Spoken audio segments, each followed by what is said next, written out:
Categorisation పేరుతో మాదిగలకు మాలలకు ఇదే రకంగా డిఫరెన్సెస్ తీసుకొని రావచ్చు ఓట్ బ్యాంక్ కింద వాడుకునే కార్యక్రమంలో కేటగరైజేషన్ కూడా ఇదే చెప్పారు. ఏం జరిగింది అధ్యక్ష?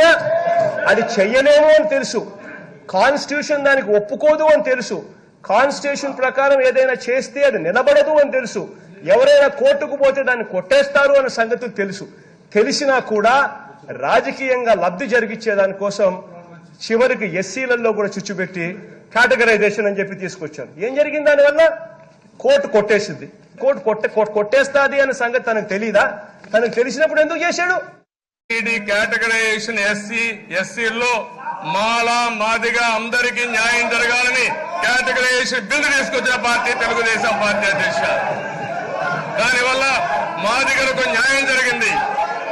అదే ఈరోజు జగన్మోహన్ రెడ్డి గారు మొన్న అంటున్నారు ఎస్సీలో చిచ్చు పెట్టామని. చిచ్చు కాదు, సామాజిక న్యాయం చేసిన పార్టీ తెలుగుదేశం పార్టీ. ఆ విషయం మీరు గుర్తుపెట్టుకోవాల్సిన అవసరం ఉంది. ఆయన ఆనాడు వర్గీకరణ చేయకపోతే వేలాది ఉద్యోగాలు గతంలో మాకు వచ్చేది కాదు, విద్యా అవకాశాలు మాకు వచ్చేది కాదు. ఈరోజు పోరాటం ముందుకు నడిపించడం వల్ల మన న్యాయం బతికింది అంటే ఆయన తీసుకొచ్చిన చట్టం వల్లనే మళ్ళా న్యాయం బతికినట్టుగా జరిగింది.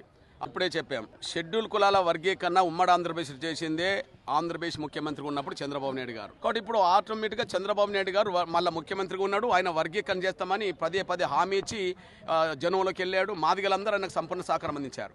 వర్గీకరణ మళ్ళా సుప్రీంకోర్టు అనుకూలమైన తీర్పిచ్చిన సమయంలో చంద్రబాబు నాయుడు గారు ముఖ్యమంత్రిగా ఉండడం అనేది మా జాతికి భవిష్యత్తుకు ఉపయోగపడుతుంది.